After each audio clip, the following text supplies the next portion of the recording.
किटोकिस प्रतिष्ठाता तथा विशिष्ट शिक्षाविद प्रोफेसर डॉक्टर अच्युत सामंत को निकट में पश्चिम बंगर टेक्नो यूनिवर्सिटी और आसाम डाउन टाउन यूनिवर्सिटी पक्षर सम्मानजनक डॉक्टरेट प्रदान कर डॉक्टर अच्युत सामंत को 60 सम्मान सूचक डॉक्टरेट पाई प्रतिवेशी राज्य पश्चिम बंग में बेस चर्चा चली तेबे एही अवसर में शिक्षा जगतर विशिष्ट व्यक्ति मान सहित आलोचना कर Kalinga TV Kolkata bureau head Pramod Mahanti.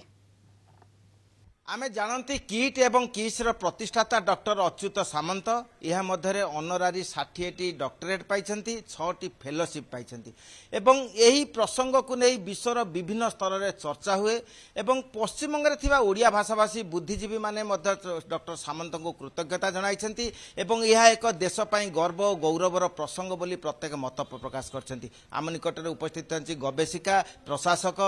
समाजसेवी एवं साहित्यिक एवं विभिन्न स्तर लोक माने आमे पचारिबा जे से माने जो खुशी व्यक्त करछन्ति से माने कोन कोनती एवं प्रथम हम पचारिबा डॉक्टर गायत्री पटनायक जे कि महिला सशक्तिकरण नै गवेषणा करछन से कोन कोनती मैडम कोन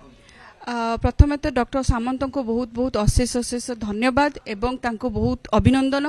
तांकर यही कार्य 33 वर्षर जो एक्सपीरियंस एजुकेशन लिटरेचर कल्चर आ हेल्थ क्षेत्र में आम से चिर उपकृत तांकर आगामी भविष्य आहुरी सुकुमत हो से आहुरी आग को बढ़ंतु आम समस्त को यही गर्वित करंतु। धन्यवाद। निकट उपस्थित अछन्ति पूर्वतन राष्ट्रपति प्रणब मुखर्जी सहयोगी देवाशीष दत्त से कोन कोन शुनिबा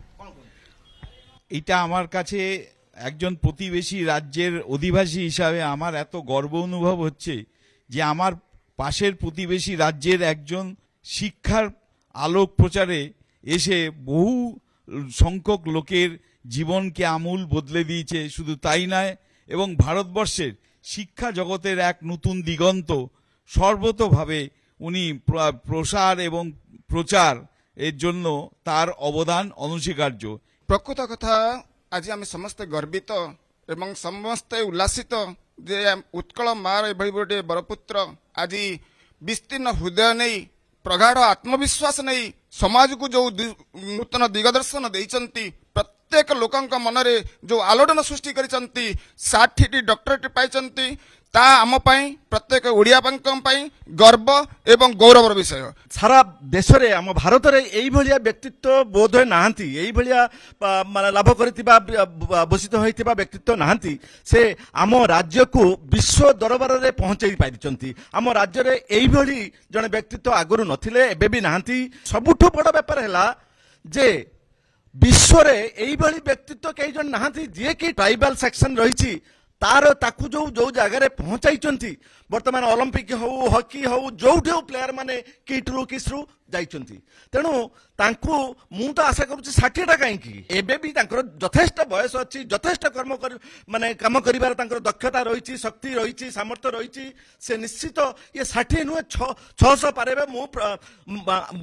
ठाकुर पाखे प्रार्थना करूची से 600 पारेबे। डॉक्टर अच्युत सामंत आज जो स्वाभिमानिता जो कर्म करुछंती बोधवे 60टी से फेलोशिप डॉक्टरेट कई पाई नांती। मु डॉक्टर सामंतंकर मु आरोग्य कामना करुची। ओडिशार से बरपुत्र बोधवे किछि बरपुत्र ओडिशार रहिछन्ते तापरे अच्युत सामंत बोधवे जड़े बरपुत्र हिसाब से काउंट हम। आगामी युवपीढ़ी माने सार को अनुकरण करी यदि आउर किछि करि पारन्ते ताले बोधे ओडिशा जातिर गौरव सारा ये सारा भारत नुह विश्व दरबार रे जेमती शोभा पाइथिबो।